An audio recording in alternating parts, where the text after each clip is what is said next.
else I was going to tell you now. I forgot what it was. Okay. I'm going to show you a clip from the Night Porter, and which I'm hoping that you all got to see last week by loading it down on YouTube or whatever. They have the entire movie on YouTube. So, but the clip I want to show you is there's two different clips actually. One is the clip of Rampling, who is at this point, Charlotte Rampling, who is a concentration camp. Well, let me just put it like this.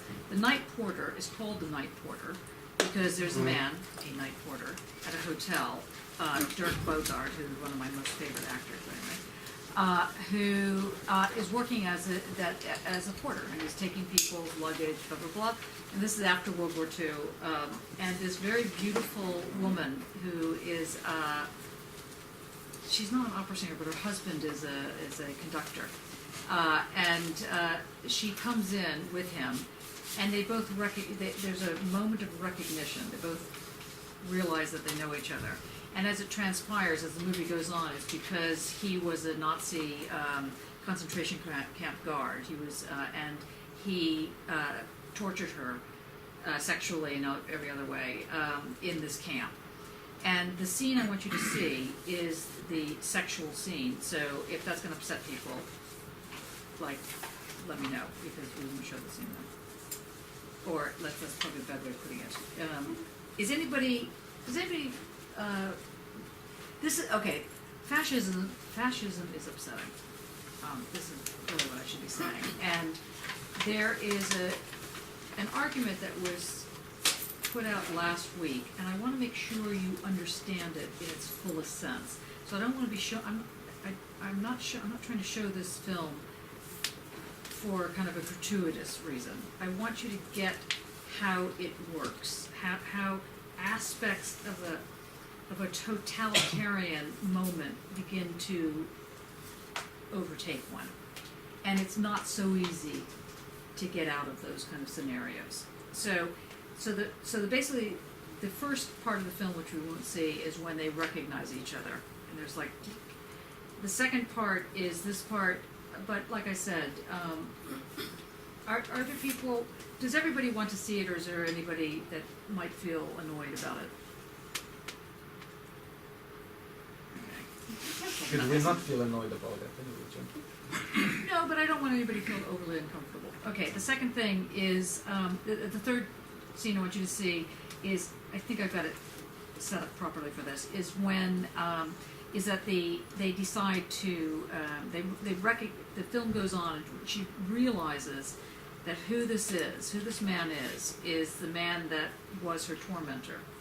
And so she becomes totally obsessed. They become obsessed with being with each other. And they cannot not be with each other. And it turns into this incredible sexual obsession, SM obsession. And they, it's a psychological S&M. I say but because it's consensual, but in the most sort of torn sense. And in the end, spoiler alert. Does anybody care about the spoiler alert? Okay, good. Sure. Okay, they kill each other. They get killed. They're murdered. So it's a really upbeat film. Anyway, but here's what I want you to kind of get a sense of, and this is what we were talking about, and then we'll see the clips, and then we'll have a little bit of a discussion, and then we'll talk about subject-object in the context of this. Okay.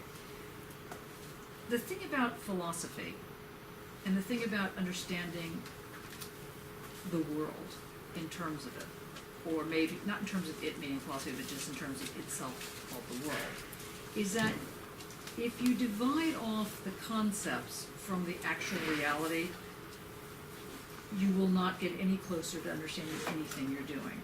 On the other hand, if you don't have concepts to grasp what's going on, you also won't be able to understand it. So it's a very fine dance that I hope you're beginning to learn in this course. This course is trying to get you to immerse yourself in a certain kind of rational way of thinking. By rational, I mean a logic that makes sense, literally can produce sense, but doesn't necessarily mean sterile. So in Hegelian terms, so you can remember, abstract concepts are not concrete concepts. They're not universal concepts, and as a result, they don't hold the same power. Now, what's his name? Hegel is saying that they don't hold the same power because they're not fully formed. But Adorno wants you to get to the rawness of this fully formed. It's not just enough to say they're not fully formed, and you have to get through the whole, the one thing gets sublated into the other, and then they form a synthesis, and it comes back around, so on and so. That's important so that you get the sense of how the actual metric of it goes, but it's not correct in the sense that it leaves out the sensuousness. Now, when I say sensuousness, or when Marx and all of the rest of the 9 yards say sensuousness, it's not meant simply as a happy moment. It's not meant as a sad moment. It's meant as this raw, sexual energy, dynamic. And one of the things that is being argued about fascism that you need to grasp is that it has a sexual component to it. There is something that is satisfying, and I mean that in the sexual sense. And I hope that we're all, Henry already pointed out that we're adults, but let's assume that we're all adults here, so that we can say that the question of being satisfied, the orgasmic satisfaction, is what I'm talking about. I don't have any misconception. I'm not talking about the joy you might have eating an ice cream. It's where you're eating the ice cream, okay, that I'm talking about. Okay, so, and how that ice cream is being eaten, et cetera, et cetera, et cetera. Fun with ice cubes. Okay, now, we're not talking about anything other than a sexual attraction. So what this lecture is going to try to do is get you to think about the links between Adorno, Freud, how he's trying to counter fascism, but then what, of course, is meant by fascism. So, tall order for today. Now, the first step in this is to recall subject-object. Hello, come in. You've missed the best part. You can sit here if you like. Is subject-object. The second thing I want to mention is, again, the word dialectic. The third thing I want to mention is the unconscious, and the psyche. The next thing, the fourth thing I want to mention is showing you these scenes out of Night Porter. Okay? You ready? Okay, first, subject-object. A subject, in the lay sense, when I say lay, it means common sense. And if this is not commonsensical to you, just pretend, okay, because this is common sense. Okay, the lay sense. The lay sense means that something is a subject if it can be moved or challenged or changed from some kind of force, either an internal force or an external force. That's the lay sense. That's your commonsensical sense. An objective, or an object, is seen to be something that can't be moved or changed or shifted. So, truth is usually understood as being objective, and lies, or that which is not true, or the untruth, is seen as subjective. So it's not surprising that you might be a little confused, because for Hegel, truth is subjective. And what that actually means is that anything, or to put it slightly differently, everything, with one exception, is mediated. Everything has all that there is and all that there's not stuck together. And because there's a mediation involved, because there's some kind of movement involved, it's got to be movable. It's got to have something so that kind of can, it's not like solidly stuck together. So it's subjective. Can you remember the one thing that's not mediated? Nope. Not knowledge. Knowledge is totally mediated. No. Knife in the head. What? Take a stab in the dark. I said infinite love. No. Brown. No. I'm going to kill myself now. You all right? Yeah, I think Which is the immediate, Yes. And what is the immediate? not mediate. Not mediate. And Now. what's a short? Yeah. Now. I was going to do hangman in a minute with 3 words. Okay. I just want you to say this is one of the sad moments for a professor when you ask your brilliant students, of which I consider all of you very brilliant, what is a non-mediated thing that we've spent the last 9 weeks on? Okay, and no one can remember. Well, that's not true. Simon remembers. Okay, good Simon. Bad person, everybody else. All right, so now let's try it again. Okay, so the now is the not mediated. So in a certain sense, that's the only thing that's objective, and you know how crazy that is. I mean, objective in the lay sense. So we know that truth is always already, that wonderful philosophical phrase, always already mediated. Okay, so now, because it is mediated, that is to say, it's involved in a dialectical relationship to itself,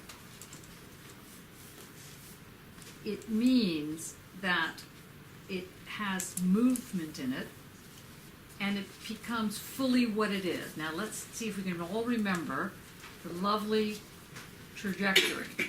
We start with the now, and then what happens?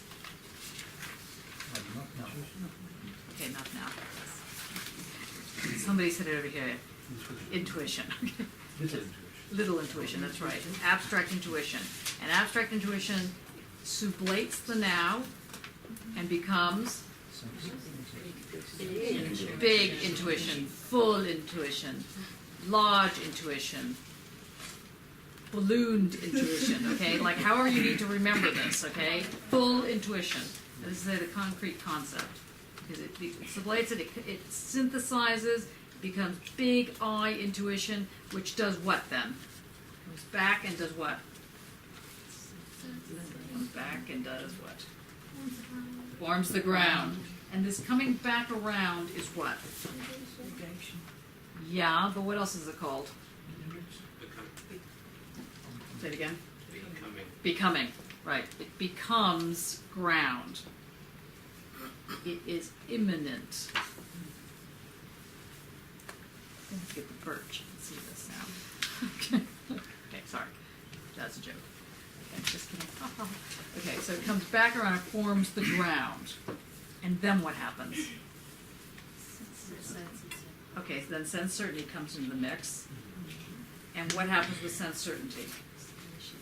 Sublates the whole, that bit, and it becomes big sense certainty. And then that does what? Becomes what? Round, which produces the big sense certainty, right? And then who comes walking in? Perception, good. Abstract perception. And then it gets sublated, etc., etc. What's the next one after perception? Understanding. Good. And after that? Knowledge. Knowledge. And that's why knowledge is not unmediated, it's completely mediated. Okay. All right. Now, that is in a really, let's say, simple way, so don't weep, the Hegelian dialectic. I'm sorry out there. Now, that has become one of the most profound logics that exist in philosophy, or in fact anywhere. Because it does allow one to get into how things operate, the how. And this lecture, apart from everything else, is also talking about why the why question, which I did raise last week, isn't a very good question. Can you remember why the why question is not a good question? Illusions in God. Yes. And this is nothing to offend God or anyone who's into God. It's simply to say that the why question can only be answered by bringing in an authority figure. And that's not an answer. I mean, okay, if you're going to have an authority figure, I guess God is not the worst one to have. Though the multiple personality disorder that God seems to have on a regular basis. No, just kidding. Anyway, so the next thing is that I'm hoping you're getting the sense of how nuanced is this thing called the subjective. Now, without rehearsing the whole course, and if you don't understand after this, I will go into it again, but I want to just move on so you can see the film and everything. The object, as we know in the lay sense, means immovable, total truth, is correct, nothing's wrong, wrong versus right. And somewhere deep inside you, you believe this. Doesn't matter what, that's why it's, I mean, and that's okay. That's not a bad thing to believe, actually. If someone is doing something really cruel and horrible, you don't want to say, well, it really depends, actually. You want to say, no, actually, that's cruel and horrible, gotta deal with it, gotta go, that kind of thing. So, the objective for Adorno, he was annoyed with Hegel on one level. The annoyance was because, as brilliant as Hegel was, he could not discuss the cruelty of life. Things just unfolded as they should. There was nothing. He had an ethical position. The ethical community was something that, that unfolded as the whole community and the state became one. So I'm not going to get into the philosophy of right here. But he did not have a way to discuss oppression, racism, sexism, ethnicity. Actually, he didn't have a whole lot to say about a lot of these things. He could on a wider level, on a kind of an uber meta level, but not really when it came down to discussing how things really change. For him, it was the unfolding of the logic. It was the movement, the telos of knowledge for Hegel. Also for Zizek. So, the unfolding. Now, Marx argued that what was missing out of Hegel and a lot of other work that came from the speculative idealist side, speculative, S-P-E-C-U-L-A-T-I-V-E, speculative. Right, okay, so speculative idealism. Speculative idealism, do not get it mixed up with speculative realism of today. Speculative idealism was the movement that was suggesting this whole thing around truth being subjective. And this was challenged by Marx and Adorno by saying that speculative idealism could not account for the horrors. It couldn't even account for hair color. It couldn't account for anything but these kind of really general movements. It could account for the sort of methodology. On the other hand, the group called materialist, which was Feuerbach, for example, the thesis on Feuerbach, F-E-U-E-R-B-A-C-H,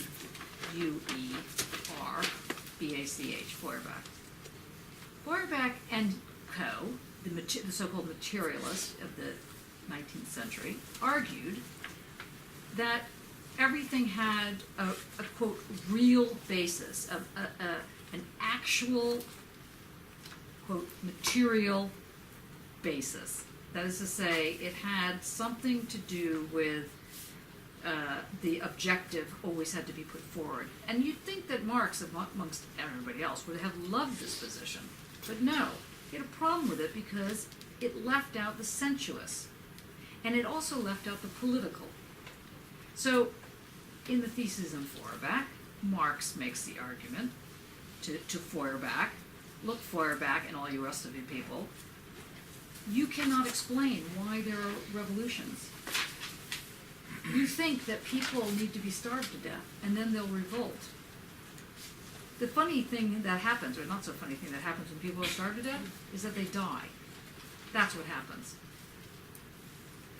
Making somebody so angry that, and ripping them off of their humanity, of their making them humiliated, having them crawl through crud, is not necessarily the best way to get a revolutionary fighter.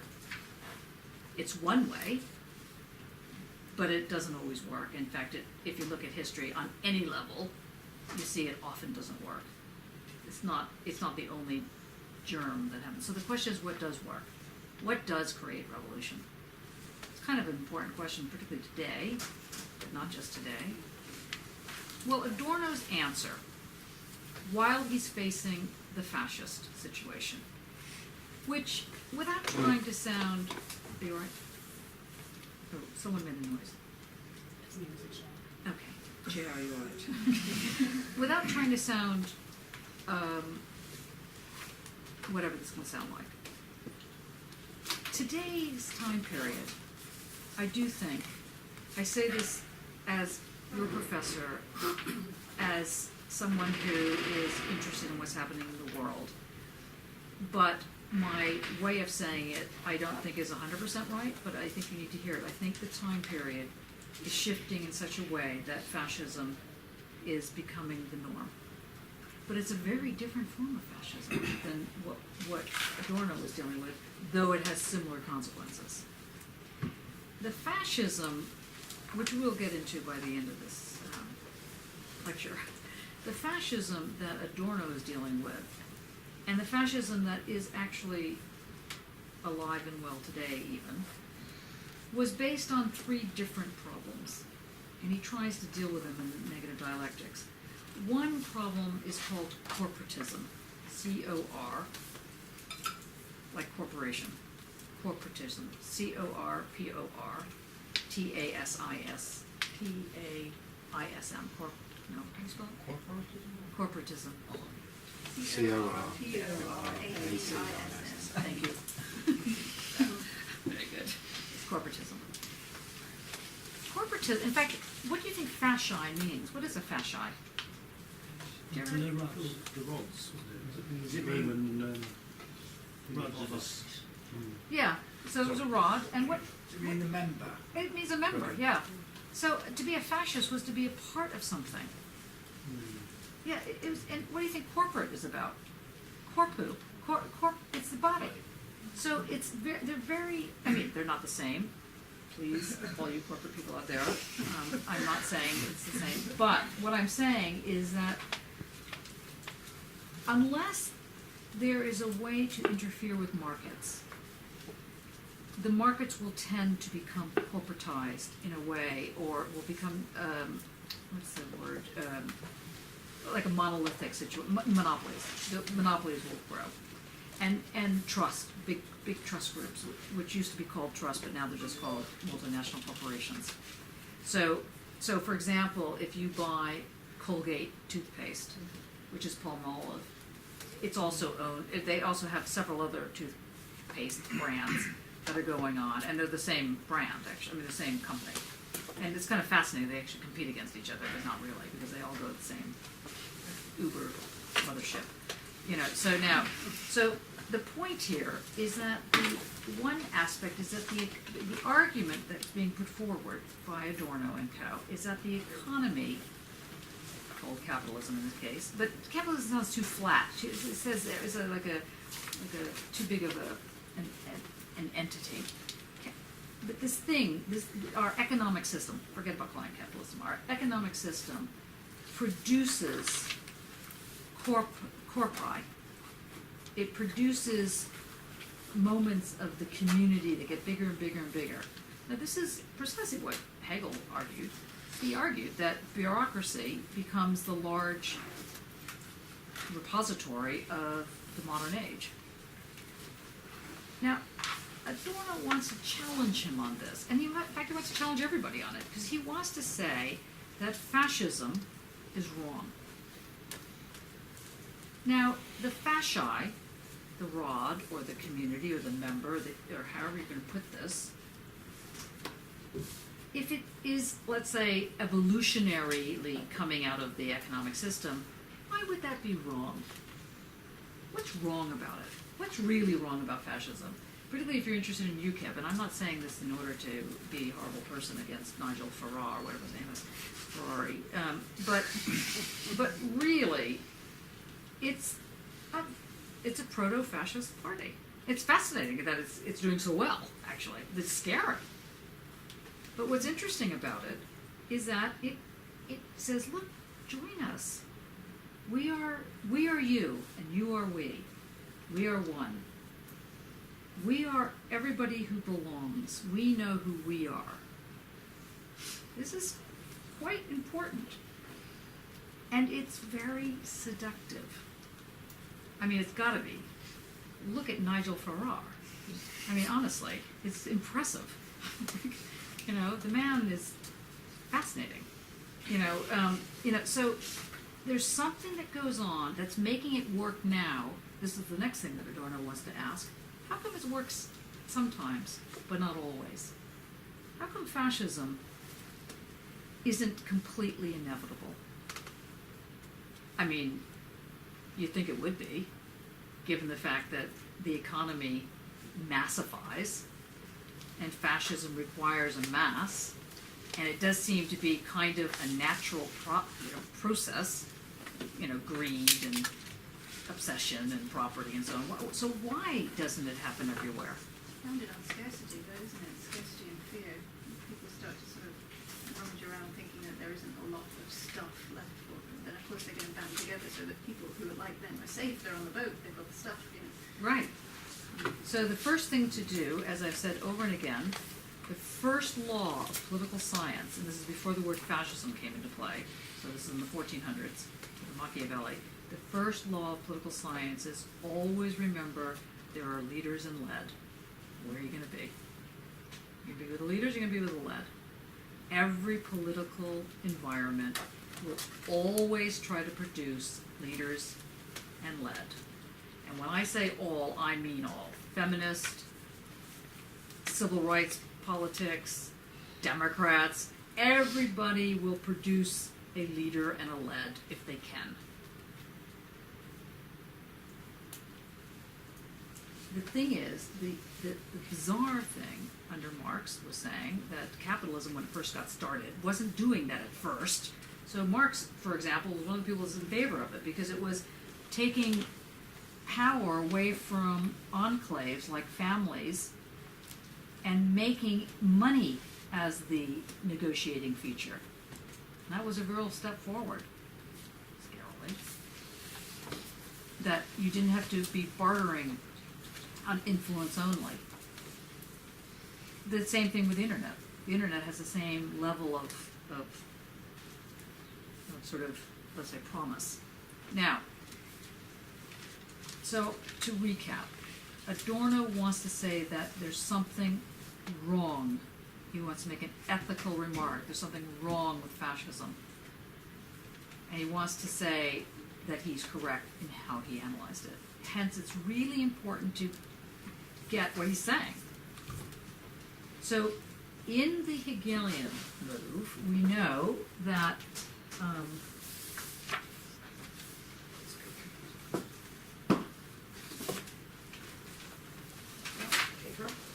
in the Hegelian move, in the logic, we know we have all that there is, thesis, and all that there isn't, antithesis, right? They come, one gets sublated into the other and becomes a big antithesis, let's say, if the thesis gets sublated. And that becomes, or comes back around, and becomes the ground.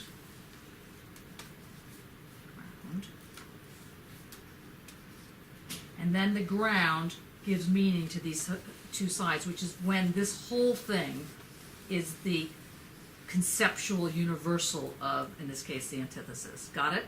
Clear? Okay. there's mud, and Adorno is putting it so that the ground becomes the becoming, not this part. The ground is the becoming, not this part. Ground, becoming, not this part. This part. And in this way, he starts to rethink what is objectivity. Ignore the phone. He starts to rethink objectivity as having some kind of elasticity to it. And that elasticity is dealing with the way in which negation plays a role. Now, next point. Any questions on that so far? Can you Okay. just repeat that last bit Yeah. that you just said, please? So negation forms an elasticity to what otherwise is a predictable pattern. But the prediction, okay, I'm not repeating exactly what I said, I'm saying something different. But the prediction of what is happening is not predictable in the sense of it's exactly the same. It's predictable in the sense that it's going to happen. That you can make a view of something and see how far you can get along with it. So all politics, apart from the wanting to divide leaders and lead, also are based on prediction. Where would you be if you couldn't predict anything? It'd be ridiculous. You want to predict something, yeah. So it's prediction sort of telos as well. Yes, yes, one form of prediction is absolutely And telos. then, that's how everything moves towards that telos. But then when prediction turned into certainty and probability, as opposed to telos, as a totally different type of prediction. That's a prediction based on mathematics, a different type of Wittgenstein. Weizmann, I think. And Weizmann, yeah, absolutely. Weizmann's not talking about telos. He's talking about how do you actually get on with this. Now, I tell you this because I know that well, put it slightly differently. The next thing you need to understand then is how is it that the sexual comes into play. Now we need to turn the lights off, and we need to get undressed. Let me just get to this other thing. So I'm just going to play you the very first bit of this, so you can see the. Oh, it's not on there. It should come on in a moment.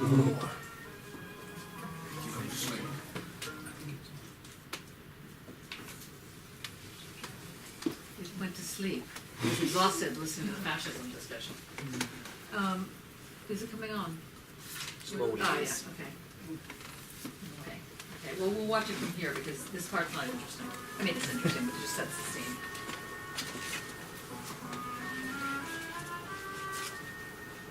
So this is the hotel, which I've actually stayed at, believe it or not.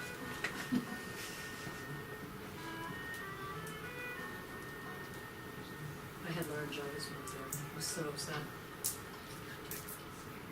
It is. Oh, it's on there. Okay, can you turn all the lights off? Sorry. I've worked out how to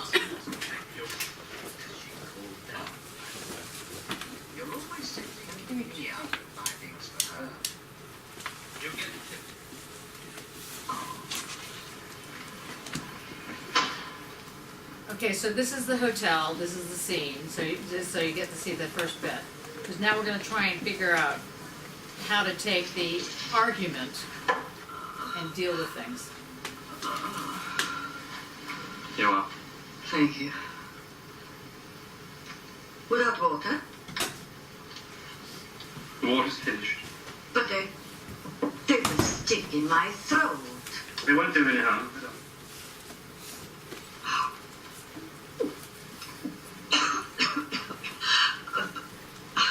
I'm still cold, Max. I really can't think of anything. Max, dear. You don't have any imagination. And neither do you, Countess. Silly, silly, silly. Do you want the usual assistance? Usual.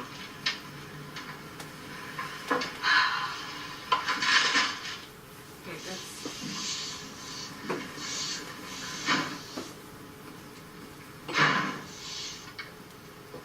Okay, so, let's skip this a little bit. So, now the people are coming in.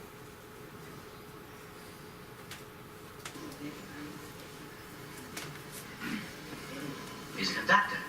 He's conducting at the opera. So? Oh, nothing.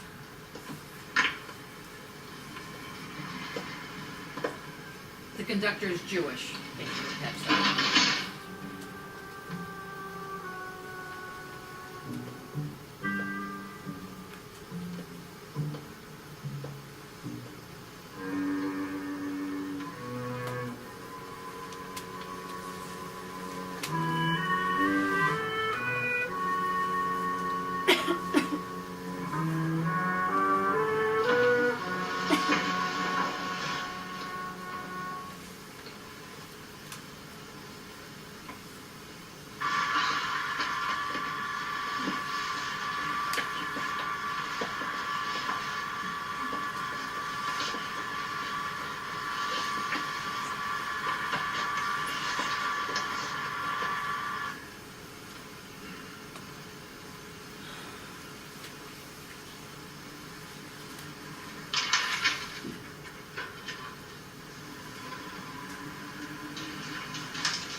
Hello.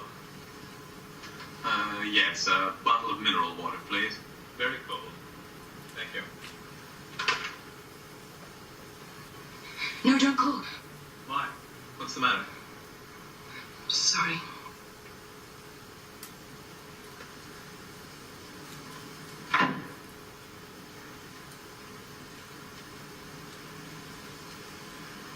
You feel all right? Yes. Yes, I'm fine.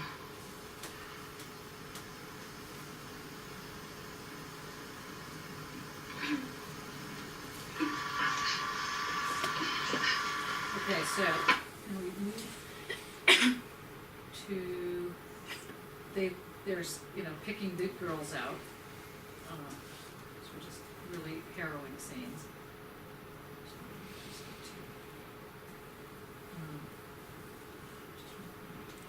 And the,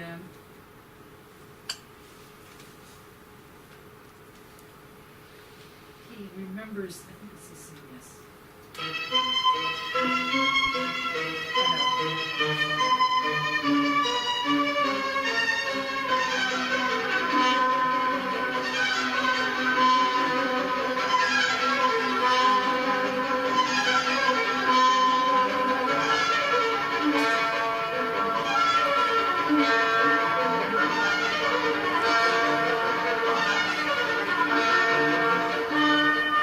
Let me just say, if you had an art of any kind or a craft, now is the time to show it, because otherwise you would be killed.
sad. The whole movie is very sad.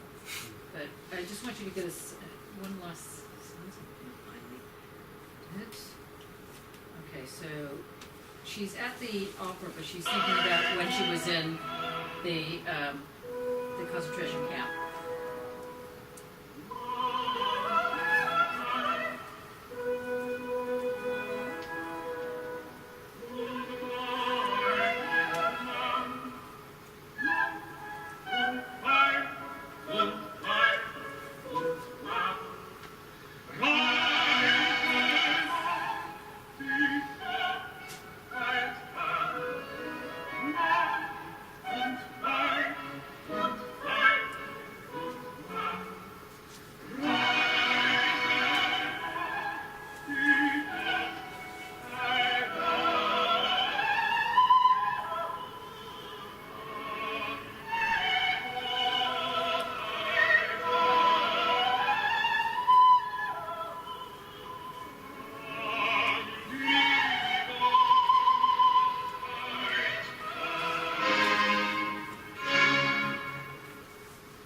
Back at the opera.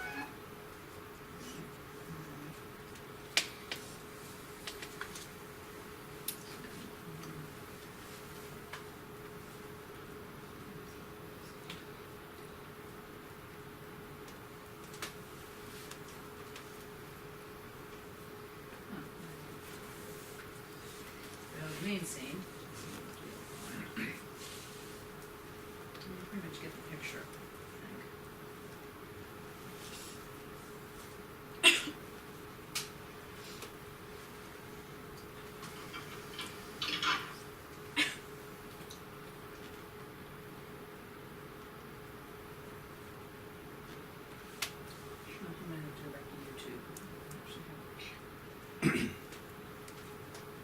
She eventually leaves her husband and goes to this man.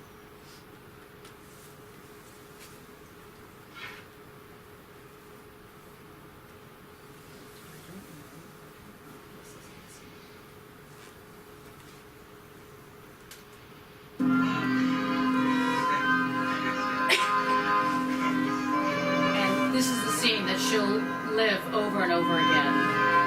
Becomes part of the whole process. Leben, liebe ich zu leben. Ich kann nur sagen, ich liebe zu gefallen. Wenn auch nicht immer liebe ich zu lieben. Ich weiß nicht, was ich will und doch erwarte ich viel.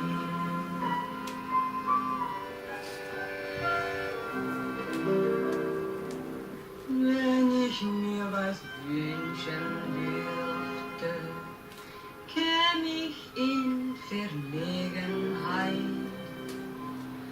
Was ich mir denn wünschen sollte, eine schlimme oder gute Zeit. Wenn ich mir was wünschen dürfte, möcht ich etwas glücklich sein. Denn wenn ich gar zu glücklich wär, hätt ich Heimweh nach dem sein. Wenn ich mir was wünschen dürfte, käm ich in Verlegenheit. Was ich mir denn wünschen sollte, eine schlimme oder gute Zeit. Wenn ich mir was wünschen dürfte, möcht ich etwas glücklich sein. Denn wenn ich gar so glücklich wär, hätt ich Heimweh nach dem Traurigsein.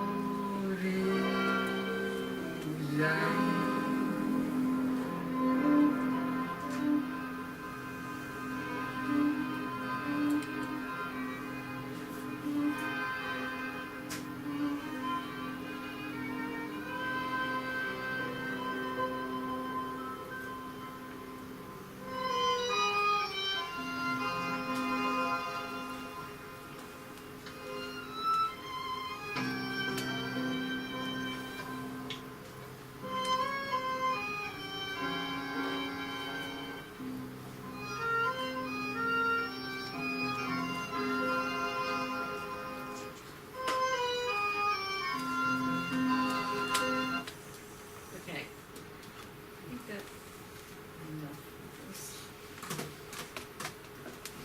Can we have some of the lights, not all the lights? Face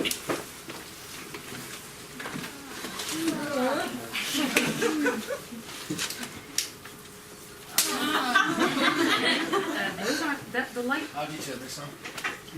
really? I don't know if this is. Yeah, on the bottom, sorry. Where's Fine. that, sorry? The floor. It should be on, Oh, yeah, right, there you okay, go. great. If you could just Different turn works. that one off now, very good. And I have, okay, what do you make of that? I mean, in terms of the class?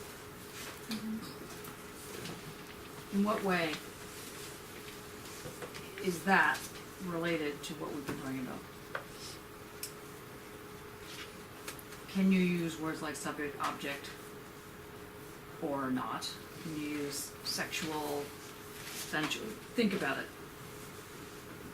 It makes the moment of the leather glove, which she touches herself with the glove. And why is that the moment? It's this, there is something with other skin, and a way that it's objectifying, but it's also it's this kind of intimacy. Right, so the objectification, she's the object. Yeah. She's been objectified, right? And she's been objectified in what way?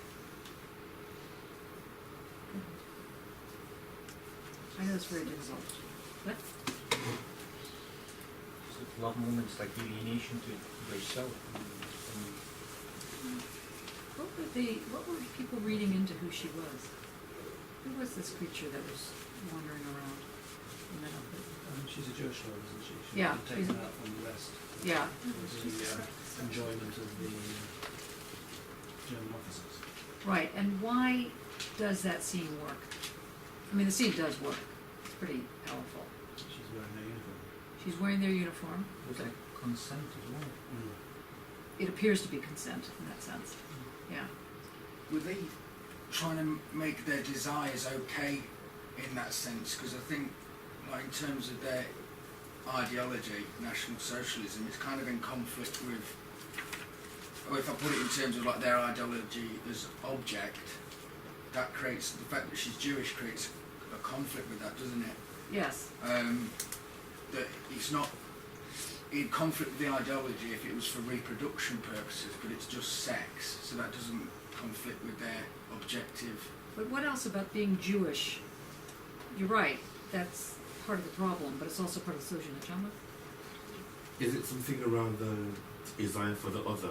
So basically, I'm not always convinced that the subject object is that distinct, Mm-hmm. because there's something about how the pleasure or desire gets subverted or it cuts both ways in a weird kind of way, and I think maybe then that's what makes it almost problematic, because it's not clear cut. That's exactly right. It's very problematic, Yeah. not almost problematic. Yeah. So the fact that she's Jewish is precisely the attraction. Yes. This is almost like forbidden fruit. It's the forbidden fruit. Right. Is it a power struggle as well between her and them? But it's kind of a crazy power struggle, In right? that they're both sort of attracted to the sexual side of it, even though she's projecting it Right. onto them, and they're accepting that, but then they've put her in that position in the first place. Right, because she In is in order fact a to- prisoner. Yes. Right, so she, as a prisoner, the way in which she can gain some form of liberation, let's say. Not liberation, maybe that's too strong. What would be a better word? Survival. Yeah, survival. But she doesn't look like she's just surviving.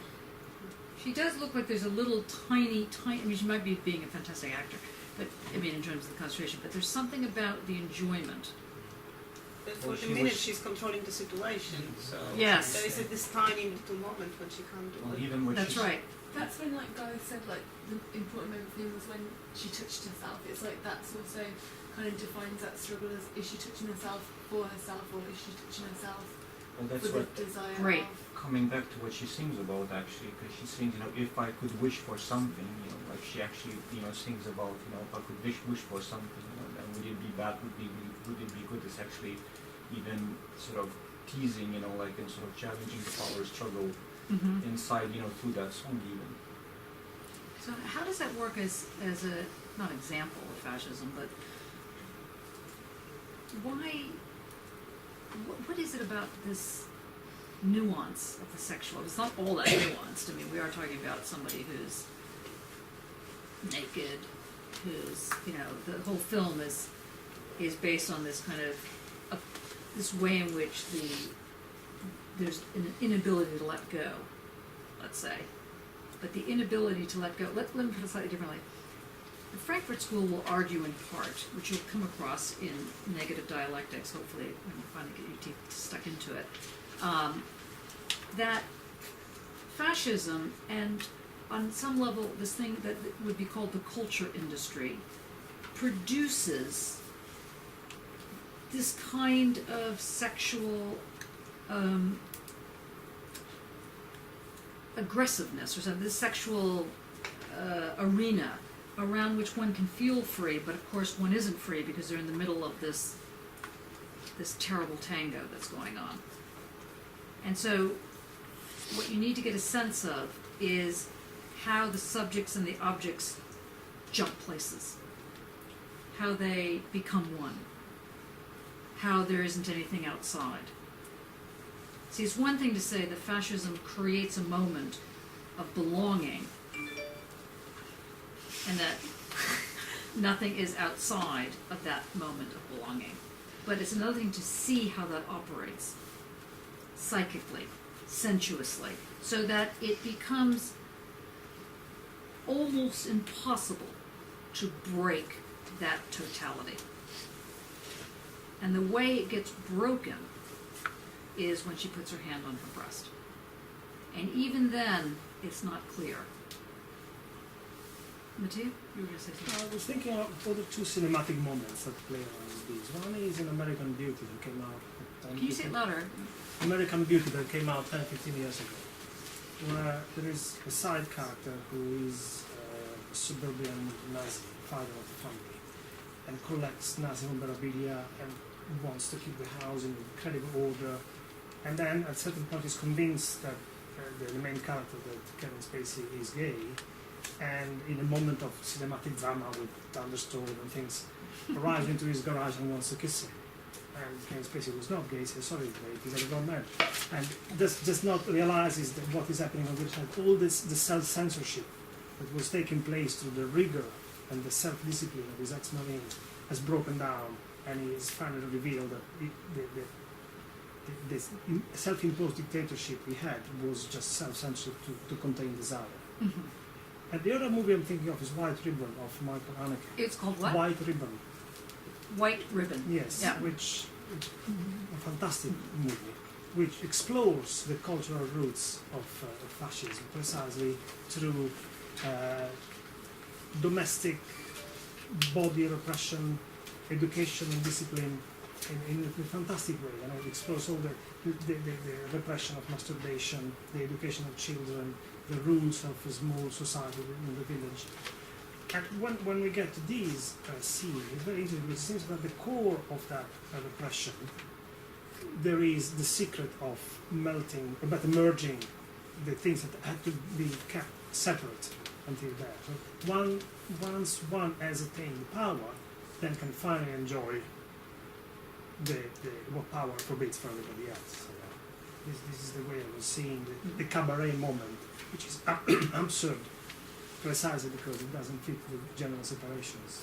Yes, and that is, of course, the promise, the fascist promise, that it will all become contained, but at the same time, the social, the psychic social draw is to swallow each other up. But of course you can't swallow each other. Well, if you did swallow each other, you would die, which is exactly what happens in the film. But it also is trying to talk about the power of the sexual. All of you, I think, without exception, but I could be wrong, though I doubt it. I have been wrong in my life. Rare. So, but this may be one of those times. have had a love affair that has made you very stupid, and you've done like amazingly idiotic things in the name of this famous thing called love, or whatever. This attraction where, you know, you have deadlines, you have this, you have that, and you're like, you know, under the table doing something, or you know, whatever. There are moments where you've done something very, very stupid, sometimes harmful to yourself, because there's something about this way in which one becomes attracted to the fascist, or if you are the fascist, become attracted to the oppressed. Are we okay back there? Is everything okay? Okay. When I've shown this film before, I've had people fainting and running out of the class. That's just why I'm not showing the whole film this time. So I'm just showing you segments of it. Of course, it might have been just really warm. But so you just have to. Can you open the window? Actually, Diane. So what I'm trying to get you to think about is how this thing called the dialectic is a very powerful tool. Because if you are able to, let's say, combine it with the way in which the psyche operates, which is precisely what the Frankfurt School is trying to do, you can explain fascism. You can explain exploitation. You can explain racism, at least on one level, the level where there's this sexual thing that goes on, that catches you, and becomes very difficult, not impossible, but very difficult to break. And to ignore the way sex operates in this is to miss the whole point in a certain sense. Everybody okay? Okay down there? What is that thing that's beeping? I'm sorry. Yeah. It's just like, no, too much. Stop it! Answer the emails later. Okay. Right. Okay. Now, this is a very English thing. Is it? Here's where in New York we live in a very different scene. In the future, if you're annoyed with what someone's doing, you don't have to punch them, though. Just kidding, yeah. But say, because there's no point in being annoyed. The worst thing is to say something in, let's say, a movie theater where it turns out that you're the only one that wants to watch the movie and everyone else doesn't. Okay, and then when you sort of say, everybody be quiet, you know, everybody looks at you like, just kidding. Oh well, whatever. When I was, I told you before, when I had a horse in Manhattan, and he was a wild, spirited animal, a paint, and with a split face, brown and white, with a black and white mane. And he used to run like a maniac through the forest. And one day we came across hunters, and they were shooting at, as it turns out, Manhattan, because they thought he was a deer, which is because they were very drunk. And luckily they were drunk, so they missed both him and me. And I was so furious, I came galloping over to them and said, "What is the matter with you people? You know, this is a horse." You know, and then I realized, and they have shotguns. They're completely drunk. Anyway, have a nice party. It's very slow. Anyway, so just say things, but you don't have to be like a lunatic to say it. Okay. What else? Anything else, or shall we move on? Jamal, what were you going to say? I was just thinking, is it something to related you mentioned last week about if you can't argue or win, then you sleep with the enemy or something like that? Is it? What did I say last week? Who was that? The other tragedy of being a professor. I said what? What did I say? Because I haven't watched this movie before, so I only have seen the clips. So based on that, I was just thinking the way. I mean, that's the only breathing space she has, maybe, in the prison. Yes. So there's nothing else. Yes. Yeah. So. And what the Frankfurt School argue is consumerism is the only breathing space that people have. in an environment that is turning fascist. That's basically their position. That one, I mean, personally, I do like therapy shopping, but you can kind of see the argument when it becomes really out of hand, when it's really crazy stuff, and when there's like the very, very super rich versus the very, very super poor. And most of us are becoming very, very super poor, annoyingly. So that's also interesting. So they're saying that consumerism is not a symptom of what's going on. It's the actual problem, because it's the only way you feel free in an environment that otherwise imprisons you. And what you consume is sexual, by the way, in case you didn't recognize that. So, and if nothing else, the advertisers get this, hence things are very sexual. So somebody was in Sue, were you going to say something? Somebody, oh, sorry, sir. I was just saying I'm quite interested in how the sexual can flip the relationship between leader and led. Yes, yes. And that's also important. Very good, very well spotted there. Yes, this flip of the leaders and led thing. First of all, there's the division of leader and led, and then there's the way in which that gets flipped. And of course, in feminism or in certain kinds of women's studies, the argument has always been that woman, thing called woman, has always been put in a role to do that. That's why women are more sexual in this kind of scenario, because they have to find a breathing space. And the breathing space only comes in and falls in on them. Doesn't make it very breathy in the end. Which is not to say we should all go off and become monks or something. I mean, non-sexual monks. It's to say that, is there a way to have sexual freedom without it being a symptom or an expression of an imprisoned scenario? Is there a way of having that? And that's what Adorno is asking in Negative Dialectics. That's why he's saying you have to learn how to write poetry after Auschwitz. Because Auschwitz happens in reality, really, like the concentration camps, the boot camps. There was something, did you hear that thing on, I don't know, how many people want to admit that you listen to Radio 4? Okay, good. Oh, good. Very good. Anyway, on Radio 4, they had this thing called the statistics of displacement. Did anybody hear this? Basically, they decided that nobody was really hearing what was being said about Syria, so they decided to give it as a displacement, as a statistics. As the UK. Yeah, as the UK. So, like, every day in a population of Manchester is being murdered, or and they had it the Tyneside, just jumped off the cliff, and this kind of thing, and everybody's like moving around, so people get a sense of just how crazy the whole thing was, and how one could live in it. Now, I was saying that for a reason. I've now repressed why I was saying that. Sorry. Poetry. Oh, yes, right. Thank you. Yeah. So the thing is that what I was trying to say is that not only are there Auschwitzes for real, like the concentration camp Auschwitzes, that when you go to Germany, for example, or Poland, you'll see signs that go, 12 miles to Auschwitz. It's like, God. Well, I had the same reaction when I saw, 12 miles to Jerusalem. I had the, because so much like, whatever. Anyway, but this was a very different scenario. But the other Auschwitz is the Auschwitz that we all have to deal with. The attraction to the fascist. The attraction to the oppressed. To keep that attraction real, to keep it alive.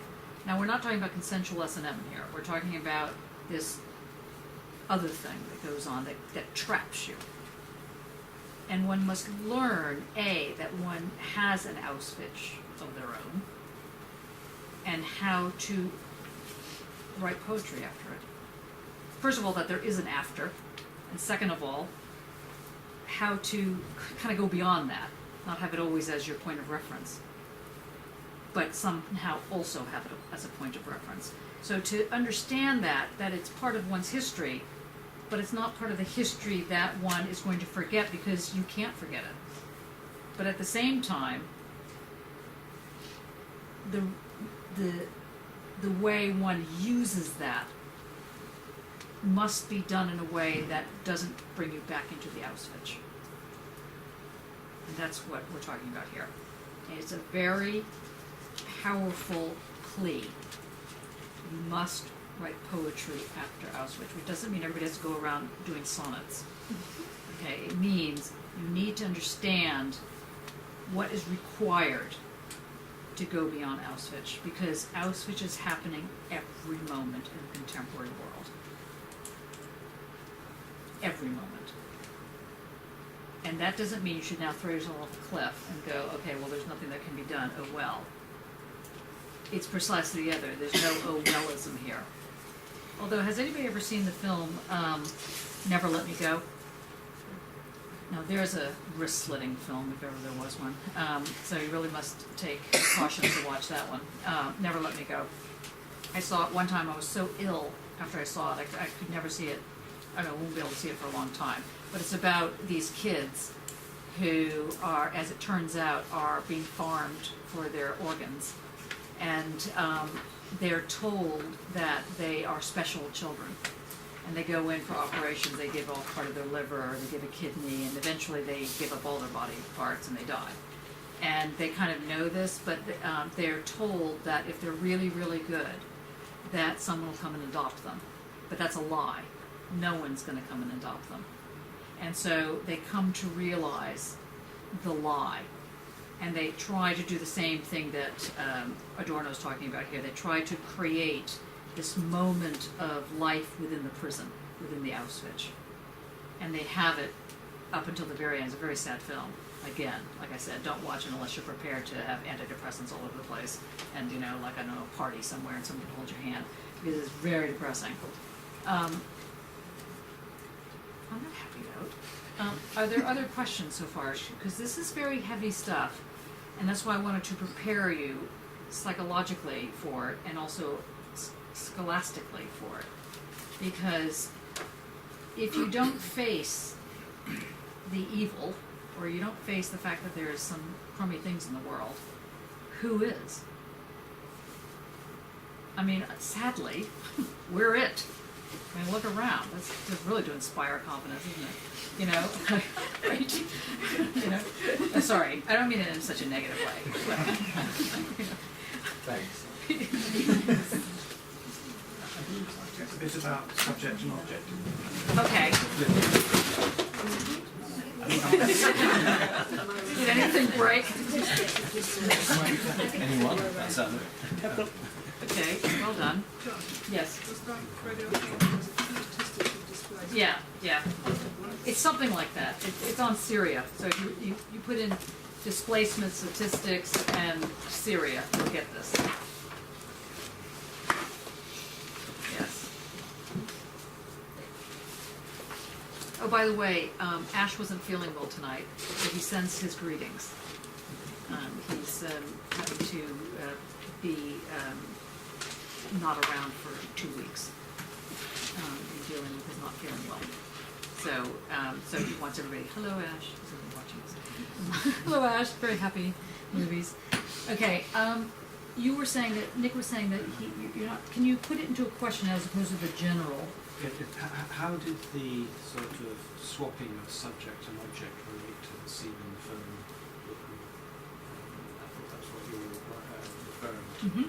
And I assume you were sort of equating the subject with the Bogart and the object with another person. That doesn't quite sort of, I'm not sure if that's what you meant. In the lay sense of the term, subject and object, Yeah. the object would of course be something that's not able to get out of their situation. So Yes. that's going to be Charlotte Rampling. Yes. Okay, the concentration camp And person. yes, somehow for a moment That swaps around. Yes. Well, so But only for a moment. So it's the instant that it swaps. And so for this gratification for one instant, this exists. And what Adorno will argue is that consumerism is always putting up the instant. So you have this gratification for an instant, and then it's gone. I don't think I quite sort of, maybe this is too much to get into, but No. I didn't quite sort of go with the sort of subject one person, object the other person doesn't quite sort of fit in with my reading of dialectics. No, you're right. You're right to raise that as a criticism, and that's quite correct. No. So I just wanted you to get a sense to start with. No, but you're right. So I want to, because Nick is completely correct in this, in questioning it this way. As the example of, in this case, Bogart and Charlotte Rampling are shifting characters, as it were, shifting power relations. Transpose that understanding, not to see that, he's the object, she's the subject, or the other way around, she's the object and he's the subject, but rather to see how the concepts themselves can take on, they can shapeshift, they can take on the other energies, as it were. This is kind of what's crucial, because in Adorno's argument, he thinks that, I think correctly so, that Hegel's gone, quote, too far with the notion of subjectivity, and not far enough with the notion of objectivity. And for Adorno, he wants to say, look, fascism is bad and can be beaten. It's not my opinion, it's true. This is what he's trying to get at here. And as a result of that position, in order to make that claim, objectivity itself has to be more fluid. Otherwise, things would just break and change. They don't break and change. They transform, or they synthesize, or they metamorphosize. There's a process that goes on for change to happen. And this process, which is where the negation is on its side, as it were, this process, Adorno is going to call the political. Negation for Adorno is the same word as the political. So the political doesn't mean necessarily carrying a banner and, yelling and screaming, which, by the way, was anybody around today for the bizarre revolution that was happening in the school? Did anybody see that? No, I saw the health and safety. That was fantastic. I want to take a picture of that. There's a note that said, health and safety notice, there will be a revolutionary, a small revolutionary event happening today, or protest, a small revolutionary protest happening today. Please do not, push and shove people down the stairs, or something like this. At first I thought it was like Monty Python. Then I realized they were actually being serious, that this is actually a sign that someone put up, someone that was in health and safety, in order for people not to push the, revolutionaries down the stairs, or for the revolutionaries not to push the students outside. Let's not get off on that. It was just like, whatever. I'm just saying, the political is this, not, that kind of position. No, I thought to myself, I'm just too long in the tooth. Why am I such an old grouch? I should really be glad that this is happening. I should really think, okay, true, it was set up as a homework assignment, and true also that the students were laughing and cheering, but that's not dissimilar to being on movement, going to a thing. And so I recalled the moment in the Passover Seder where, now, other people may have different interpretations of this particular moment I'm not going to describe, but in the Passover Seder, the Passover is about the Jews escaping from the evil Egyptians, and there's all these plagues that happen, and there's basically 10 plagues and whatever that goes on, and you have to take your little pinky finger and well, you don't have to take it doesn't have to be the pinky finger. You have to take a finger and take take wine out of the drops of wine out of the wine glass in order to symbolize blood, and so on and so forth. You don't drink the whole thing because you've taken the blood out.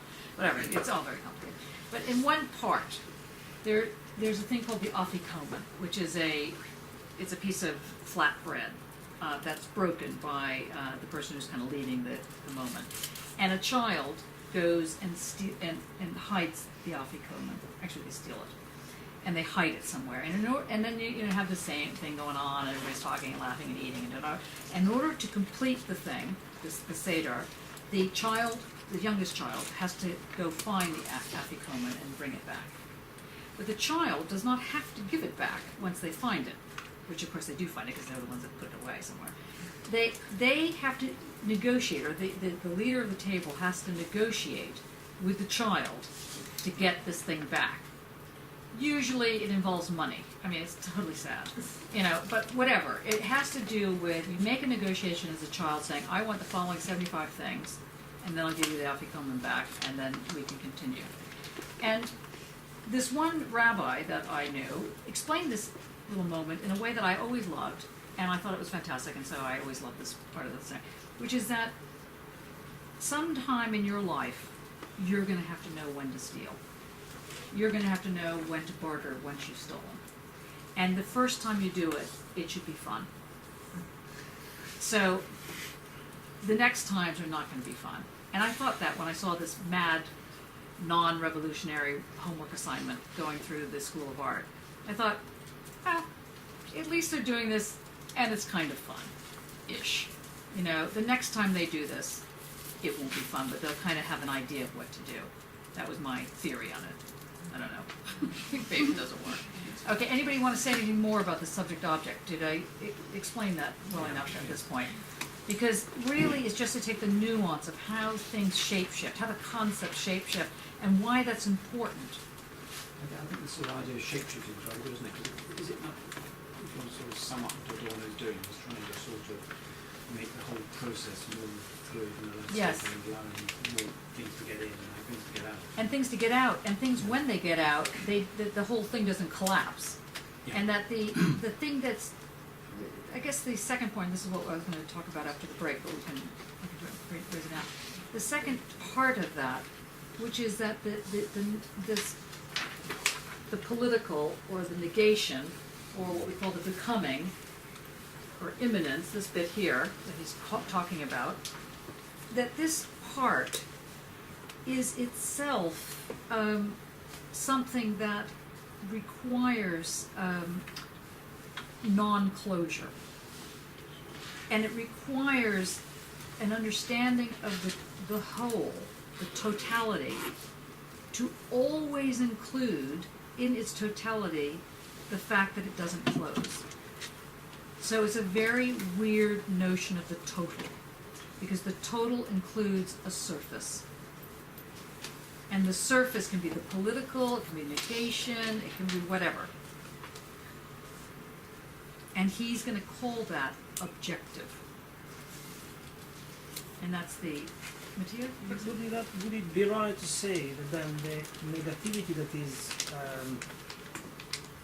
the excluded middle, infinitesimal for Hegel, becomes spread in the world?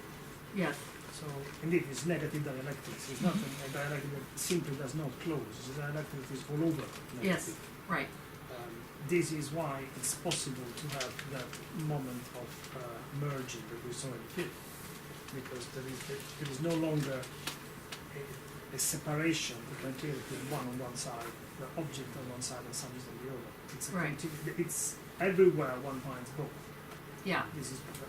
I never thought of it now, as you said earlier, about consumerism being the breathing space within capitalism. That It's promises something. Well, I'd like to claim this is my argument, but sadly, it's the Frankfurt School.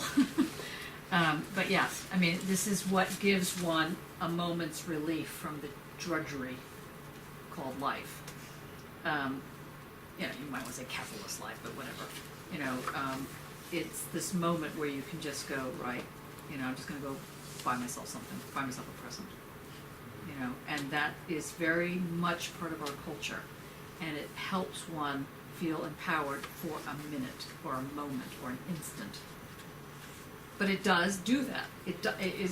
It's not like it doesn't do that. It does. It's not like you're thinking it doesn't do this. I'm just a lunatic for thinking this. No, it does do this. The whole thing is set up to do this. Yeah. So for Hegel, negation is predetermined then, isn't it? No. Why do you say that? No, it's just because... What's predetermining it? Because I'm just thinking, because like I read like The Lord and the Bondsman, basically, Right. and even though like even though you come from thesis to antithesis to synthesis and whatever, but sort of like actually coming out of yourself to come back to the position, your position, in the absolute whole, But Hegel doesn't make that argument. He doesn't say that he basically says that the master is beholden to the slave. And therefore, from the point of view of the situation, the master has less power than the slave. And if you believe that one, I've got some snake oil I can sell you. You know, I mean, it's a fantastic argument, and only the very rich would. I mean, only the people that are masters would think this makes perfect sense. You know, yes, you know, I'm, of course, I'm like run by my slave. You know, but Adorno is basically saying that the problem is that that argument leaves off the sexual. It doesn't. Where is the sexual in Hegel? It's too pure. It's too clean. It doesn't have blood in it. It doesn't have rape in it. It doesn't have, you know, it doesn't have any of this stuff. It doesn't have what actually happens in the world.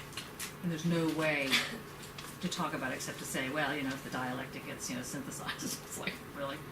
You know, so you have to think about how this actually works. So Adorno's not sort of saying we've got to inject this indissoluble something, sort of Heineken type thing, into the system. Sorry, that's but it's there already. It's there already, and that's why it's indissoluble. Can you explain that a little bit more, because that is the point of this lecture today. No pressure. Well, I can't explain. Well, I mean, I'm probably not coming from the right place on this, but I sort of, if it's a bit like trying to discover how the world works, then Adorno is saying there's always a gap, there's always hope, there's always somewhere where you can inject, or where there is a sort of where everything's not completely tied up, and there's always this sort of gaps that are small for you. And that gap does what? Does it dissolve or doesn't it dissolve? It allows things to be dissolved, I think. It's sort of... but the gap itself, does it dissolve or not? No, I don't think so. I think it's got to always be so open. that is the indissoluble something. And it's what's it's what's keeping the system open, basically, whatever it might be. And so that indissoluble something is a gap. Yeah. And it's the Heineken thing which allows Heineken gets to the part where the base don't reach, or something like that. That's what I meant by that. Heineken, you mean the beer? Yes. Heineken advert. It reaches the part. Sadly, I haven't watched any adverts. My goodness, it's not on Radio 4, I think. So that's my problem. It's the Heineken's. Am I right about this? Yeah. It reaches the part that you can't advertise up beer now, and by law in this country, so you can't. No one sees it. Well, not on the television. And there used to be advert before a certain time or something. So there used to be lots of beer adverts, and one of them is the Heineken one, which Heineken reaches the parts that other beers can't reach. So it's more refreshing and has more sort of power or influence. Somebody must have taken a course on negative dialectics to come up with that as an advertising line. Very likely. Well, Adorno would be rolling in his grave. I can't believe it. But I wasn't quite sure whether Adorno was saying this is how the universe works, yes, or whether he was saying unless we find a way of injecting this sort of indissoluble something into the system, we're all going to die. Yes, he's saying both. He's saying... So we've got to inject something into the gap. Well, we've got to make sure that there is a gap, in case there's not one. So we can do that. Yes, and he's saying that, or die trying kind of thing, you know. So he's basically saying that fascism totalizes. And the way it totalizes is by first establishing us versus them, and then having the them be considered out of the system, or the bad other, not just other, the bad other. And they're in fact so bad that they make the system weak. Read immigrants, that argument. So they're the bad other. And then of course the argument becomes, well no, they're actually the good other, which is like the newest version that's going on these days. And then who was it, good old Nigel Farrar came up with the idea that even people who are immigrants have been here for their whole lives and the history of their lives. I mean, who knows who's an immigrant at that point? Have to. Didn't they? They had to pay or do something weird. I mean, I'll have to pay. I'll have to leave. You know. I mean, it's just. You know, really, but it's completely crazy. You know, whatever. But the point is that the other becomes. On the one hand, there's the all that I am and all that I'm not, and that all that I'm not starts to become the other. And the other is this thing let's say that's outside who I am. This is what Mattia was talking about a couple of meetings ago when we were talking about Hegel. When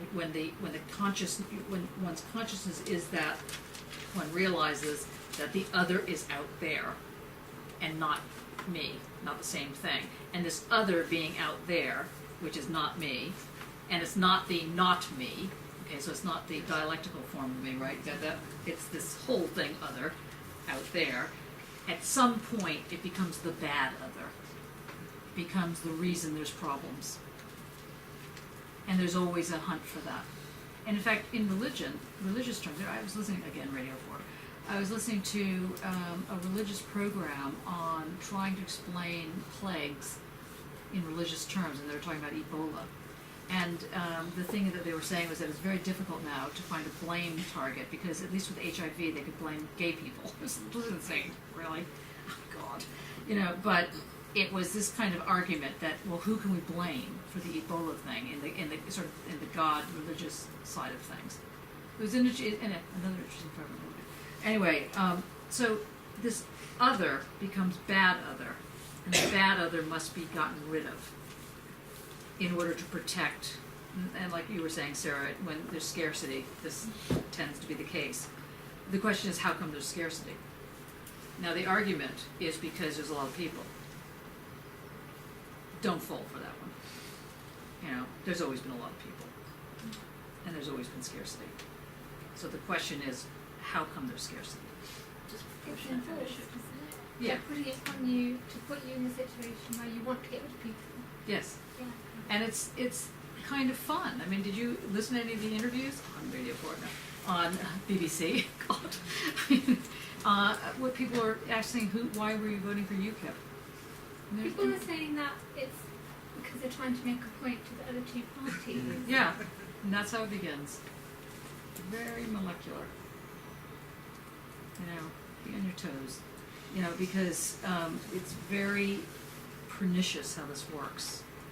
They get you by the short and curlies because it just seems like fun, or it seems kind of interesting, or whatever, or I don't care, any of those things. Fascism only works if there is another. What happens when they run out of others? They make one. Yes, that's right. They make one. They were always internalising, weren't they? Like in 1930s Germany, there was a weak left that was all divided, and that's kind of partly why they rose to power. So in some ways with UKIP, I think, because Labour has left its traditional kind of working class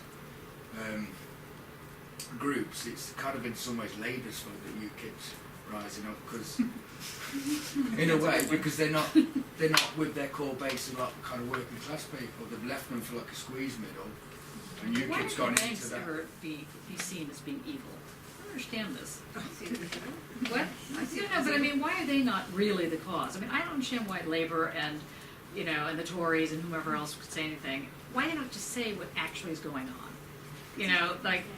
And if one more major multi-corporation doesn't pay taxes, Well, they have that myth of the whole wealth creator thing, don't they? Like, they mustn't touch these institutions because they're the ones pumping the money in the system. But no, they're the ones sucking it out of the system. Yeah. It's ridiculous.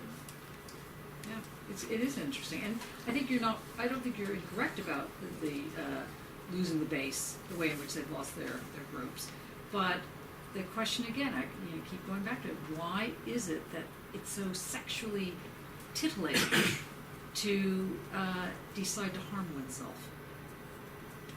Because this is what we're talking about. Why does it give the sense of freedom? And you can use that argument, and people do use that argument, in terms of self-cutting, for example. I don't know if anybody cuts here, cuts themselves, but if anybody has ever done that or knows people, it feels good. I mean, okay, there's a lot of reasons for doing it, but one important reason, is that for a lot of people I know that have done this, and I was involved in counseling on these kind of things, people, it's not that they love it, it's that it just gives one tiny minute of openness. It's a misguided form of openness in a certain sense, but if it gives you that 1 minute, or that one instant, that's what it's about. So what is that, what are we talking about here in how the sexual comes in? Is that about feeling alive or in the real? Yes, like, absolutely. I know you don't like no. music, but he talks about kind of cutters, they express that kind of moment that they're actually in the real, Yeah. and they feel alive. Yeah. So maybe that kind of thing, like the release of tension through these sexual kind of actions that the people do, like in fascism, is them feeling alive. This is not to say that all the fascists are running around having great sex parties. Okay, I'm not trying to say that. And it's with What I'm trying to say is that there is a sexual thing that goes on that makes one attracted to a movement. But there were a lot of people that when Bin Laden was in, Osama Bin Laden, you know, when Bin Laden was, rising up through the ranks, so many people were saying, well, he's so good looking. Really, I'm not kidding you, on the left. It was definitely an argument, you know, and he was good looking. I mean, a certain type of look, but he was, you know, was a look, you know, and the same thing about, I mean, of course it doesn't explain Idi Amin, for example, or some of these other people, you know, but I'm just saying that there is still a sexual thing. Think about it when you think about gangsters and their mole, you know, this kind of thing. What's the sexual thing? Yeah, but it's not just any old power. It's the repression. But it's not just any old repression. I think It's a danger. unattainable. A feeling of danger. Ooh, okay. What type of danger? Well, that person can do things to you whether you enjoy them or not. Potentially, they have that one ammunition, if you like, over you in some sort of way, whether Yeah. it's sexual or No, we're talking about your sexual. life. No, let's Whatever. not Okay. go off Right. piste here.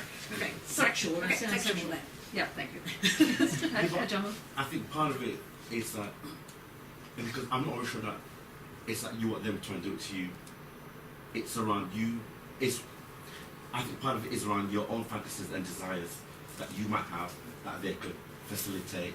So I think there's something around transgressing the things that you've been social, like to think about is bad or not, whatever. But there's something about playing with that power. That's why I think SM is quite interesting. It is that erotic exchange. Okay, so on the one hand, we have the Charlotte Rampling Dirk Bogart version, okay, which is to say the Nazi commandeer and the person who's in prison doing this, and that relationship creates this moment of this instant of freedom, as it were. Okay.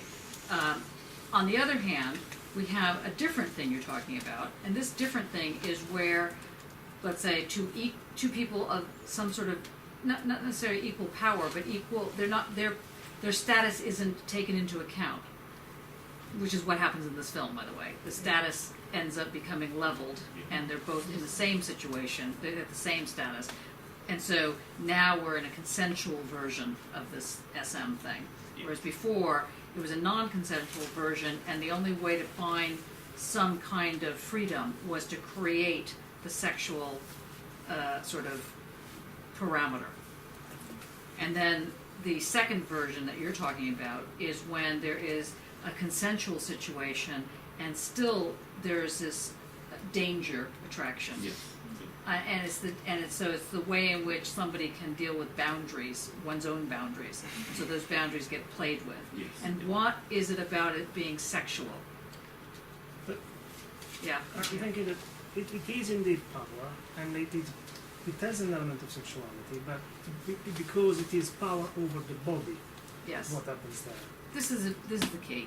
And it's not strictly or just sexual, because it can also be power, but vice versa. There is an element, there's a passage in the Medieval Economy where Lyotard, Which is by Lyotard, yeah. Lyotard puts, obviously always has Which to you're be, going to get next semester. Okay, so just uh, spoiler alert. he puts, obviously it's got to be a female that offers herself in his mind, but because it's still originally within that frame, that she says, do to me whatever you like.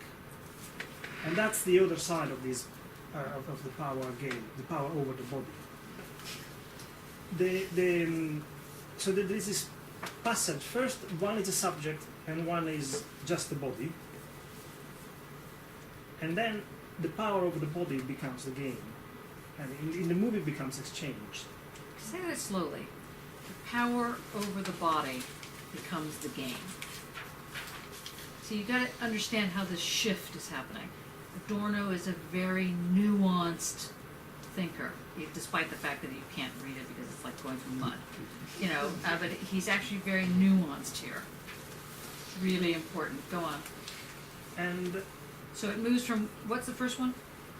First there are subjects and bodies, which is the same point that Weizmann makes in the Weizmann, yeah. In the documentary about the urbanistic distribution of Palestine, where he says that the Israelis can move fast on one layer, and Palestinians are constantly interrupting the movement and have got to go through controls and barrages, so their movement is extremely slow, and there are some scenes where there are those revolving gates that are extremely built on purpose, extremely narrow, so they are constricting people passing by, and the physicality of their body becomes the issue. Not everybody fits in the first place. And that is what, to me, can be compared with the moment where the German officers are filming the prisoners of the camp at the beginning. Then, so that installs a first linear power over the body. One has the power, the other one has the body. And then progressively in the cabaret scene, all its grotesque absurdity, with the mask and everything. Yes, the power over the body becomes the game. And there is, as someone was pointing out, at least one instant where the roles in that game might tilt. And it's not dissimilar to the lions and the Christian and the lions thing, you know, where the gladiators are, you know, having to, you know, are in the pit and they're having to fight for their lives. She's, in a certain sense, fighting for her life. Mm-hmm. You know. Yes. Okay, so go on. So that's the power and the body. And that becomes the game, and in some instances might shift or reach the point of shifting. And so that can be sexual, can be violent, can be older, all over. But I believe that the point is really the body as a place that is heterogeneous in all forms. Yes, and so everybody in this room, in fact everybody, has a body, an actual body. And that body rights called habeas corpus. And do you know what habeas corpus means in English? Nobody knows? Take a wild guess. Habeas corpus? You know what corpus is? Body. It's habeas. Depressing. I mean the actual word. What literally does habeas corpus mean? Habeas in Well, Latin. I know what it means in law. Basically, you can't be detained. Yeah, that's what habeas corpus means in Right, law. you don't do that, right? Habeas. I have my body. Yes, I have. There shall be the body. So you can't be arrested. There used to be a situation where you could, in fact, it does sound like it's happening again, but you could be arrested, tried, and then just picked up and thrown in jail without you being present at court, because somebody thought you had done something or whatever you weren't liked. You just picked up, and so a law under Napoleon actually was presented saying you must be present when you're being charged. You can't be charged in absentia. So that's very important. And there's different ways of trying to get around that law at the moment, but that's habeas corpus. Now, I say to you, all of you, every one of you, including me, has a body. That body is precious. But in an environment where it's being played with all the time, and in fact never not being played with, how do you know how to write poetry? How does that happen? How does it not happen? Well, it not happens more than it happens. Because if it did happen more than it doesn't happen, well, follow me on this. Okay. God. I don't think we'd have such a terrible environment. I hear what you're saying. I think that a lot of poetry gets written but not written down, considerably. Okay, but what do we mean by poetry? which is art. Yeah, art.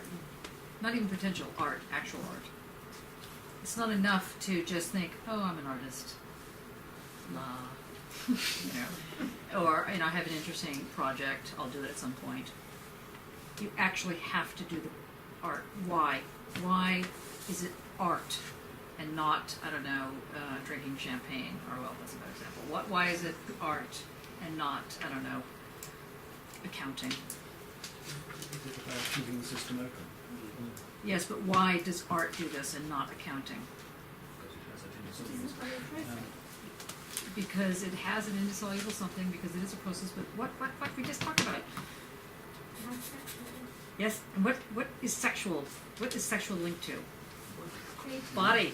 The body. As I start hyperventilating now. The body. Trust your body. I won't tell you everything, but I'll tell you a few things. And that's probably all you need to know to get out of Auschwitz. Trust it. He's talking about habeas corpus. There shall be the body. And there's very few environments that put the body first. Not because it's logical, but because that's what it is. Art. Art puts the body first. Which is kind of interesting, really, when you think about it. You ready for a break? Yeah. 5-minute break? Nobody wants a break? That's fine. Good. Okay. Oh, sex is always great, and it's always good to talk about. Can I ask a question? No. No.